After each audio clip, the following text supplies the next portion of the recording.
Hello, caster Marks, and alongside my brother Chris. My name is Ryan. We are the official Dallas Stars podcast of THPN. Go and use that promo code THPN the next time you use DraftKings Sportsbook and also Raycon. They are both our sponsors for this episode, this pod, and all of it. I almost said ESPN of THPN. We thank them for being our sponsors. Anyways, the Dallas Stars win by a final score of 6-3 in tonight's game with some scary moments in the third period, but looking back at the game, it doesn't really matter how the game ends up. It just matters what the final product is, and the Stars end up evening the series tonight. Chris, what did you think of tonight's game? Outstanding response. I mean, after that last game, that was the worst game that we've played all playoffs. So to come out and have a great response after that by really everyone. I mean, there wasn't really one line or one guy I could point out that was bad. So really awesome to see. And what I thought was excellent about tonight's game is there were lots of individual players that kind of stepped up in tonight's game. I mean, just to name off a couple, Thomas Harley was, again, excellent tonight, I thought. He wasn't the biggest one, but he was one that I think I noticed the most because I was looking at what the defensive core was going to do tonight, because obviously it was a surprise. Yanni Hakanpää is out with a lower body injury, So I thought they played pretty well tonight, considering that Seattle has really hampered down on the defensive core tonight. Joel Hanley jumped in there tonight, and he wasn't noticeable. I didn't notice him turning pucks over or anything, so that means that he probably did his job, in my opinion. But what did you think of the D-core overall tonight, Chris? Because I think that's the thing we need to talk about. Fantastic. They held them to 19 shots on goal, and let's see how many were in the third. They had 9 of them were in the third period when we were just playing lockdown pretty much. So 10 shots on goal through the first 2 periods. That's why we were in the lead. We had the puck the whole time. We broke the forecheck so easily. Seattle had nothing going, no real good chances. And yeah, I mean, they just made it super easy on Otter in those first 2 periods. Some things I've seen on Twitter, and I think this is worthy to talk about. The pairing of Hakanpää and Lindell has been very good for a majority of the season, for a majority of the playoffs. But this kind of made sense to me when I saw this. Maybe they're just too slow. Just the two of them together are just too slow. And this Seattle team with their forecheck is just absolutely relentless. They're quick. Is that fair? What do you think? Maybe. I mean, I noticed tonight Essa turning around a lot quicker than he normally would. So normally he'd skate backwards a little bit longer before turning, but he turned and skated as fast as he could. So maybe that's something that they're looking at on tape and realizing, like, hey, we're actually getting just burned on these. So not sure. I'm not smart enough to tell you that for sure or not. I really think that's just the issues. They're just a little bit slow, and I think it was a good thing to kind of break them. I'd say break them up. They didn't really break them up. Hakanpää is hurt. So what did you the one that I was really looking at was Miller after the first period, because I was very curious to see, okay, who's going to be the one that's going to jump up into the quote unquote top 4. Miro played like 50 minutes tonight. So, but I think that Miller did okay in being asked to play very limited amount of top 4 minutes. There were some times that I thought he had some turnovers that were not very good. There were some plays that I thought he made some great stretch passes. What did you think of his game overall? Just kind of 50-50 like me? Yeah, I thought he was good. I really like the offensive scariness that he brings, but it's kind of a two-edged sword, because that offensive ability also leads to him making some boneheaded plays sometimes too. But overall, I thought he did really well. And then we obviously got to talk about the full face shield Miro Heiskanen tonight. I think he's the reason why we win the game. I really do. Because the amount of time that he played I didn't even look, but I'm guessing it's over 30 minutes, Chris. 31 minutes tonight. See, I didn't even know it. I just guessed based off of the amount of times he was out there tonight. We don't have him, we can't win. And I think it was obvious seeing how the Stars played without him in game 3, and then how they played with him in game 4, even when they were playing prevent defense in the third period. Yeah. And you wonder who fills in that spot on the penalty kill for Hawk and Paw, and it's Haskinen. He just plays more. So he Right, had two exactly. minutes short-handed time when ICU was fantastic on it. We killed off both their power plays relatively easily. So yeah, the dude is insane. Let's get into the third period a little bit because I want to talk about it. I still had that nervousness wrench in my stomach during the third period, which I got to give Seattle credit for because unlike the Stars in game 3, where there was like literally zero pushback by them in game 3, there was a lot of pushback by the Seattle Kraken here in game 4 in the third period. And I don't know if you think it was a little bit of both, if it was Dallas taking their foot completely off the gas just because they themselves are gassed, or if Seattle Kraken really just played better. What I think happened is the Stars were just ridiculously tired because for a good chunk of the second period, they were playing down two forwards because Ben wasn't getting repairs done. Marchment is out of the game. So that's really what I think happened is that the Stars kind of backed off to kind of conserve their energy and play defense.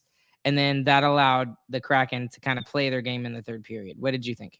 Yeah, I definitely agree with that. We ended up kind of rolling three lines once Ben went in for repairs, like you said. But also, I feel like the Kraken kind of played that way the whole game. I mean, I don't really feel like they got away from that. We just outplayed them in the first two periods. And I think that's kind of what this series comes down to. I feel like it's in the Stars' hands, but they have to take it. And Seattle's making them take it. And whenever they step back and don't put their foot down, like you were saying, that's when Seattle's going to capitalize. So the Stars, like we talked about, have all the talent to win this series. They should win this series. They have to keep going. They can't slow down for 1 second.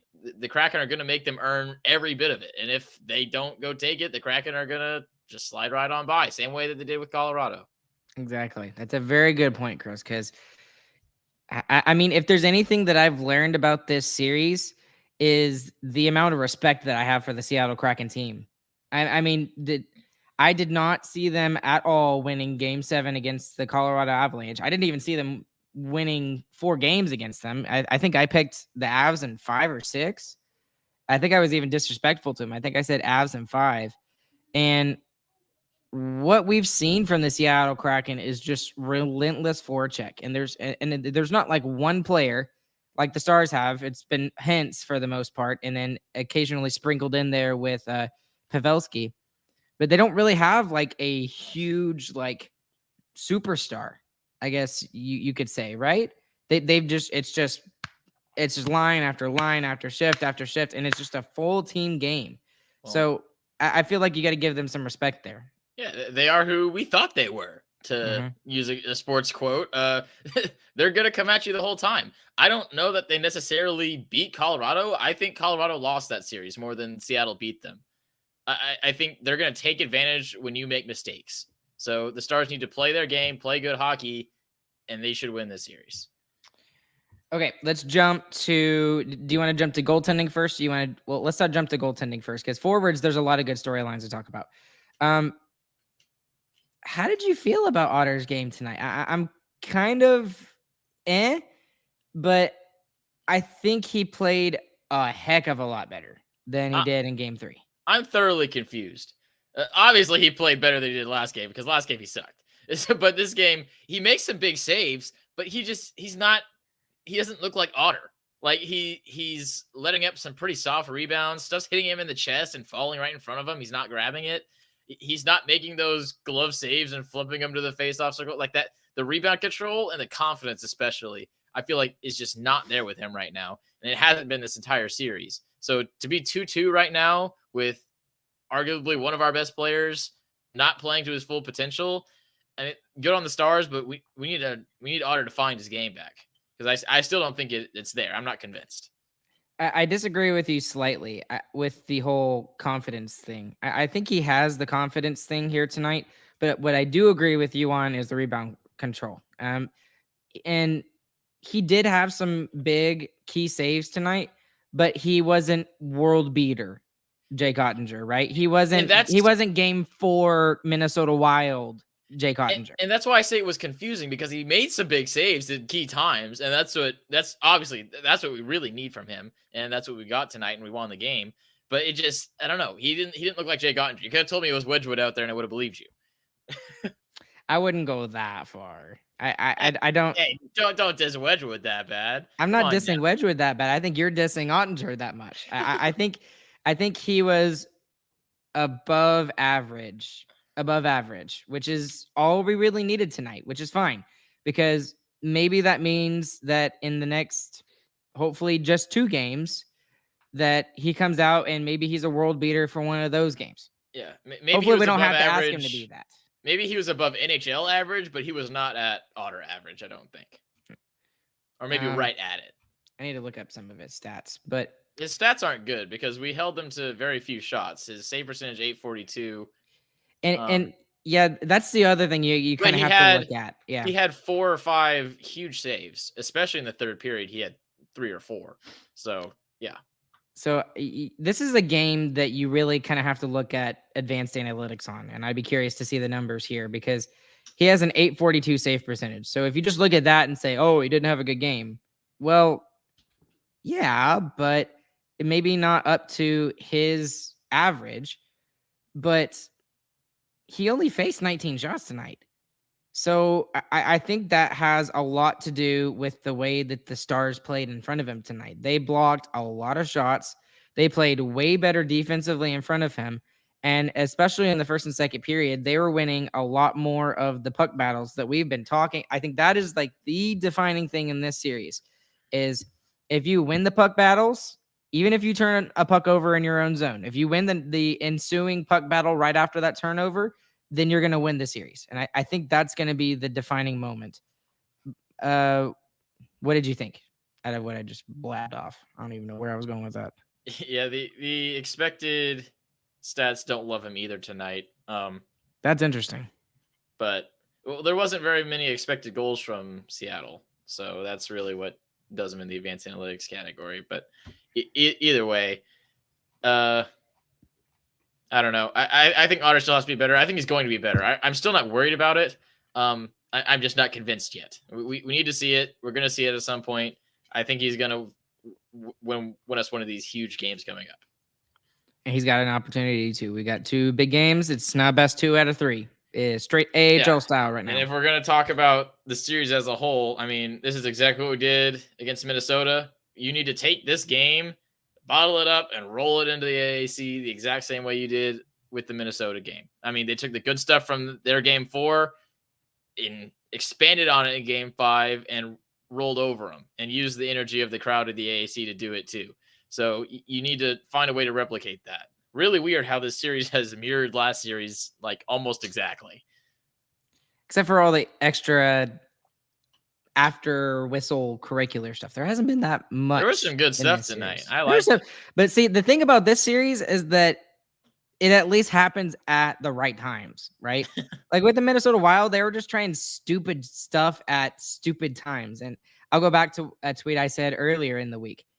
Minnesota was stupid physical. Seattle is smart physical. Like they know how to play physically smart, and that's part of their game. They know when to push buttons, and not like in the antagonizing way like Minnesota was doing. So anyway, I want to jump into this because what you were just talking about reminded me of something that Zach said in our little group chat with the family. This was like almost immediately after the game is over. And I hope he doesn't, take offense that I'm saying his stuff. But Zach had a lot of good points tonight. I wish he was here on the pod tonight. But he said, don't feel as confident as after our game 4 win against Minnesota for some reason. And then you mentioned, because that third period sucked. And then I said that Ottinger was better in the Minnesota series. So what do you think? A little bit of both? Is there something else? What do you think? Yeah, I think both of our responses are 100% true. Good job, us. Yeah, Pat Otter, ourselves on the back. We're right. Good job, selves. yeah, Otter not being fantastic, obviously scary. Game 5, he got a shutout after, didn't he? It was Wasn't game 5 the shutout? Maybe it was game 6. I don't remember. Yeah, Otter was rolling at that point. And then just our third period, we fully, to use one of Zach's sayings again, we're just gonna mention him the entire time tonight. We went into park the bus mode. They pulled the goalie, and we were like, "Oh, okay, the game's over." Stars only had 3 shots. We spent the Mhm. whole time in the defensive zone. They got 2 goals, and one of them was really lucky. So I guess it wasn't terrible, but yeah, kind of strange. All right, let's get into more goaltending stuff. Mostly with Grubauer. I thought he's been good in the series, but what I want to talk about here in this game in particular tonight was the non-goaltender interference call. I haven't looked at what Seattle fans are saying about this, and I truly believe that this is non-biased. I thought it was a good, clear goal. I honestly did. Did you think there was any goalie interference on that play? I thought that one was totally 50-50. I mean, whenever you get like Okay. when it's just the glove that touches it, and when he's outside the crease, oh, but he's kind of in the crease, and then he got hit before, and then got hit after, but there was embellishment, but he got reset. I don't know. And that's, we've talked about that all season, why the rule is not very clear. That's definitely one of those that's right on the line, and I think when it's right on the line, you got to go with what was called on the ice. So I think it was the right decision, but as a Stars fan, I'm always wary when we get a call go our way. I feel like there's going to be something really bad coming. I had 100% agree with you there. So already, chat is already saying what I'm thinking. Talik Lizzie, Eric is also saying it. Zach is also saying it. I thought what kind of moved me over, because at first I was like, oh, that's a good goal. And then for a split second, I was like, oh, I don't know about that. And then it was the ESPN announcers that actually mentioned that it looks like that Grubauer tried to sell it. Yeah. Like he tried to 100% sell it. And that's when I was just like, okay, this is definitely a good goal. It's staying.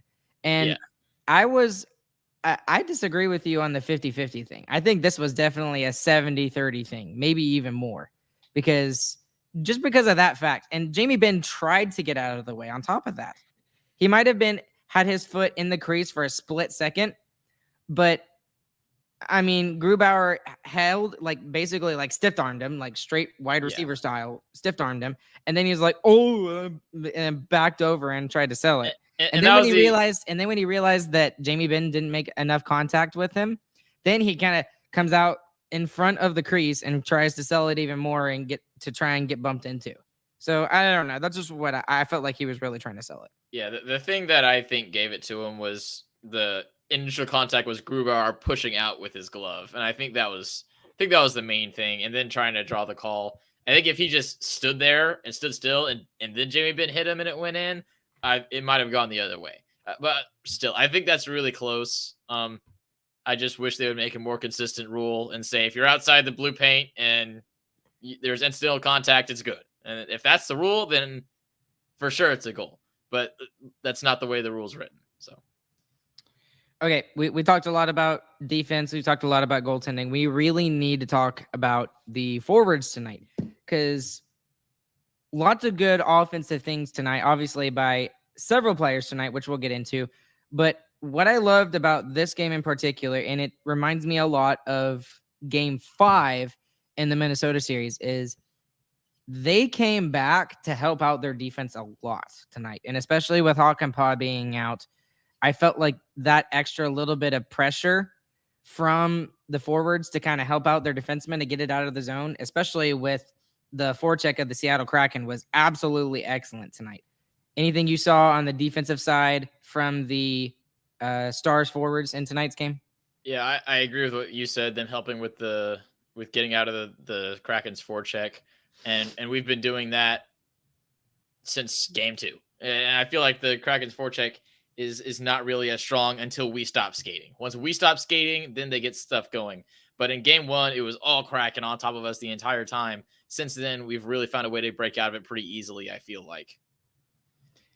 There has still been times when we've turned over the puck, but and it happened again tonight. I felt like we were turning the puck over at times, but what I noticed is that when we did turn the puck over, whether it was a defenseman or a forward, there actually was a puck battle after that turnover, and Dallas was winning more of those puck battles off of those turnovers. Absolutely I felt like. agreed. So In game one, those puck battles weren't happening. Seattle was just so fast that they were getting to the puck. It was going up to the point, and they were cycling more in the Stars' defensive zone more.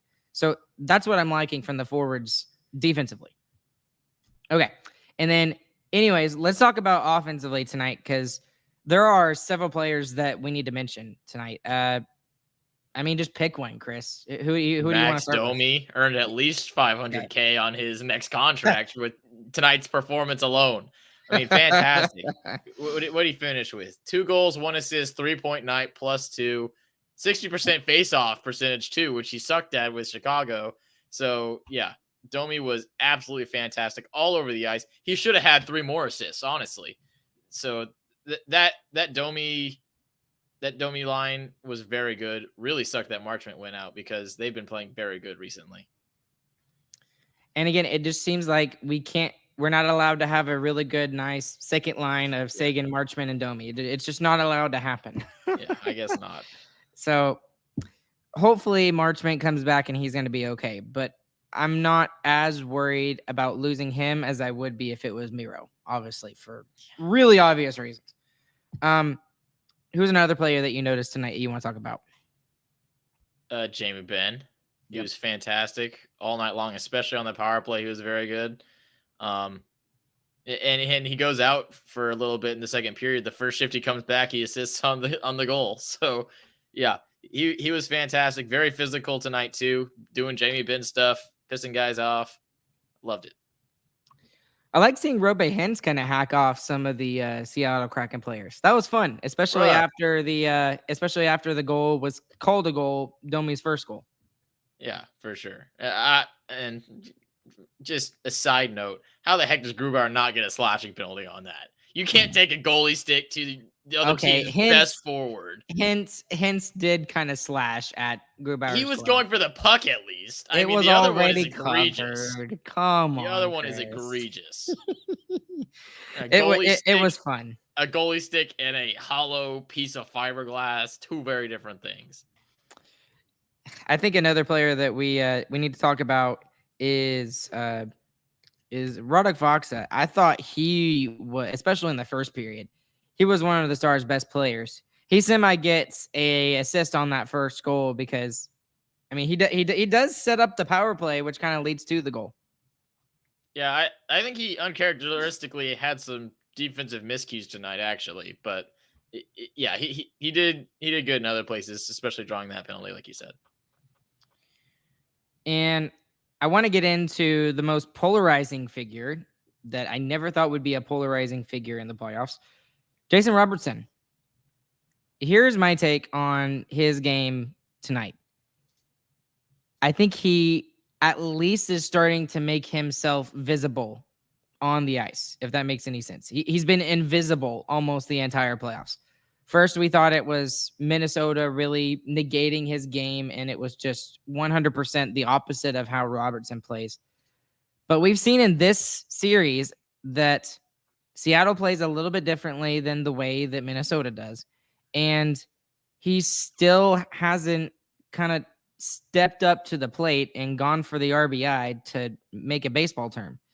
He's had plenty of hits. But no RBIs.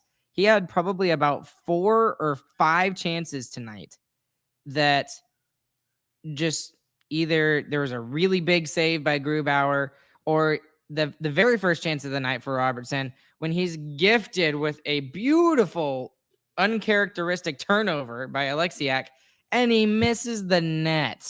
I yelled at the top of my lungs when that happened because the game at that point was 0-0. And I'm like, here's your best player in the regular season. He is snake bit. He has not been playing well. He gets gifted with an amazing turnover like that, and he doesn't even put it on the net. And some people are like, oh, well, that's okay. He's aiming for the corner. Put it on the freaking net, man. Like, come on, make him make a save. Yeah, the big thing I'm convinced of right now is that he's just gripping his stick too tight. I mean, he knows that he hasn't scored in 5 games, I think. I mean, he knows that. He's the one who likes scoring the goals. So he just needs to chill out and not worry about it. Maybe get one to bounce off his butt and go in, something like that. Because he's trying too hard, is my opinion as of now. But he definitely looked better with Pavelski on his line. He looked more comfortable. It looked like their cycle game was a little bit more smooth with him rather than with Sagan. Sagan a little bit more throwing his weight around. So it'll come. He's got to chill out. I agree, 100%. Easier said than done. Yeah, very true. We are not in his shoes whatsoever. We do not make $7.75 or $7.25 million, whatever it is, and we also did not score 100 points in the regular season. So, and I would also never go up to his face and be like, "Hey, just calm down, man." Everyone like, loves to hear that. Comment there. Yeah, that would be fantastic. Yeah, do that to Robertson.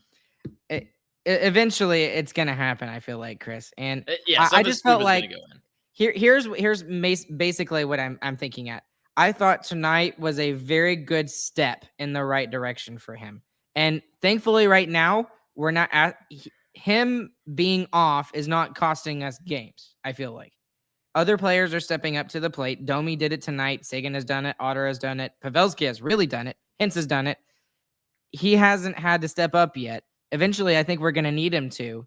But while he's trying to figure it out, it's at least a step in the right direction. Yep, 100% agreed. Okay, good. All right. Anything else that okay. I need to mention the special teams tonight. We talked about this at the beginning of the series. If the Stars are going to win this series, they got to take advantage on the special teams. And what they did tonight was exactly that. They have not been very good on the power play in this series. And I think that has a lot to do with how Seattle is playing on their penalty kill, with maybe a little bit of inconsistency, if I can talk, from the Stars power play. But tonight they go 2 for 3 or 2 for 4, something like that. 2 for 3. So 67%, which is exactly what you want. And then their penalty kill, they were barely on the penalty kill tonight. And especially with Delandria and Hakanpää out, that's exactly what you need to do. Don't take stupid penalties. And they did take one stupid penalty. Jamie Benn delayed a game over the glass. Well, and the Lindell penalty was really stupid. That was an easy call. I could have called that. And the Benn one was at a crucial time too. I mean, the Kraken were swarming then, and it's just the easiest kill. I mean, it was no problem. So really good penalty coming by the Stars. And that was without Hakanpää. So love that from the Stars. And I know, again, they didn't score on the first power play. Or did they score on the first power play? I don't think they did. Sorry, I missed the first. No, they didn't. No, they didn't score on the first power play. No, they didn't. Because Benn didn't score until 2:47 of the first period. So I thought that first power play was very good. I really thought it was good. I just thought Grubauer was up to the test, and they got some momentum, which is exactly what you do. So, yeah. What are you laughing at? Are you laughing at Zach's comments? Yep. The refs in the previous series would have called that, and we paid them. Of course we did. Always. Okay. Anything else tonight, Chris, before we wrap it up? Biggest winner, biggest loser? I'll give a surprise biggest winner. Okay, this will be Joel Kiviranta slots back in the lineup again out of nowhere, and once again an assist in his first game back into the lineup. I mean, every time you put him in, he does something. So he had a very good night too. Played good on the penalty kill. Shorthanded. Again, just comes into the series completely ice cold, plays very well, solid game. So love that. Joel Hanley as well.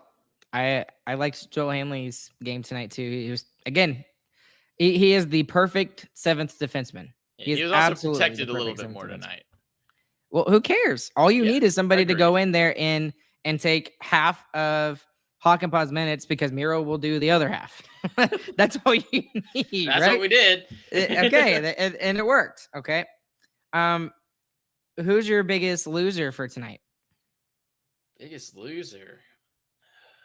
It's kind of a hard one, because I thought both teams at times had good games. I'll give it to Grubauer. Sub 800 save percentage. Got pulled. Okay. Okay. Yeah, it's a big saves too, but there was some other ones that he could have stopped. I want to give it to Miro Heiskanen, but we kind of expected at this point from, Yeah, whatever. 30 minutes a night. It's Who just boring cares? now. Yeah, it's like it's not like he's important or we saw his importance in Game 3. He didn't even play in Game 3, and we let in 7 goals. Whatever. But I'll give it to Max Domi because he 100% deserved it tonight, and it was nice to see him get that empty net goal because Yep, deserved that. there was nobody else in the game tonight that I thought deserved it more than him. Yeah, So he'll be my biggest winner. Your precious advanced analytics agree with your biggest winner pick as well. He had the highest expected goals. As for the biggest loser, I'm going to give it to the Seattle media because did you see who they? And I already knew about this. I know the chat's talking about it, but I already knew this. Did you see who they put as the number 1 star in tonight's game? I did not. Jaden Schwartz. Like I get it. He scored 2 goals, but your team lost 6-3. Like, come on, guys. Like, seriously. Come That's on. pretty rough. I was like, should have given it to Jones. Yeah, a long goal. Yeah, perfect. Yeah, so whatever. Okay. To end tonight, I want to talk about Game 5 for a little bit and what we should expect to see. If Marchment is hurt and he's not able to get into Game 5, what would you like to see the forward lines look like? Who do you move up to that second line? Do you move up Delandria if he's even in the game, or do you move up Foxa or somebody else? If Delandria's in, I put Delandria up there for sure. I just don't think he will be. I mean, if he was sick enough to be out of this game, that's not good. Yeah. And I don't want him anywhere near any of the other guys to get them sick too. So probably Foxa and Deli's still scratched. But I also saw some people talking about pulling someone up from AHL. But I think Olofsson has been with the team the whole time. I think you just put him in and just see what happens. I don't think you change up too much. You avoid changing as much as possible.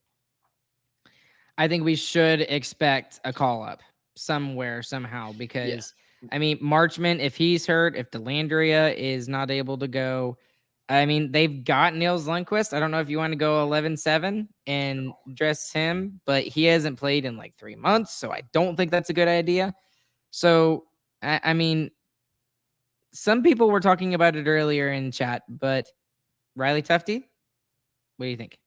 I mean, I like the idea just because he's big. He's big. You know, more meat in the playoffs is just better. But I don't think you want to try anything too much right now. I mean, you just put Olofsson in. He's been with the guys. He's got the vibe and everything right now. So I wouldn't push too hard unless Olofsson falls flat. But there absolutely will be someone called up. I just don't think that they'll play. There's going to be a lot of questions for the Dallas Stars going into Game 5 because with Hakanpää out, with Marchment being hurt, with Delandria being sick, I mean, there's all sorts of things that are going to go into question, and I'm sure they're probably talking about it tonight in tonight's post-game conferences and stuff like that. But we'll see how that goes. That's going to be really interesting to see what the Stars kind of go with in Game 5. I mean, this series is wide open again, and I like Dallas's chances because we've shown against the Wild that we can do it, but the Seattle team is a lot more resilient than the Minnesota Wild were. Yep, but we got home ice. We got momentum rolling into home ice. It's time to do what we did last series. Let's get going. All right. Please go and check out sarcasticremarks.com for all the latest news with our podcast and all the latest stuff going on with us. Thank you to DraftKings Sportsbook and Raycon once again for being our sponsors. Use that promo code THPN. Words are hard for me. Cannot talk. And as always, along with Chris, my name is Ryan. We'll catch you guys on the flip side. And we hope you guys have a good, fantastic morning, afternoon, evening, whenever you guys are listening. Chris, take us out. That's 6 down, 10 to go. GG boys.